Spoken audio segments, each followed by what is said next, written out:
Hello everyone, in this video, I will be showing you how to see someone's location on Snapchat. First, you need to log into your Snapchat account.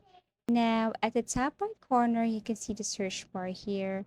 You can search your friend's name to know their location, or you can even search your name and know your location. For example, my place, I'm going to click my name, and then this is where I am currently staying. Now I can pinch two or more fingers together to adjust zoom so that I can specifically see my location. Or you can also do that.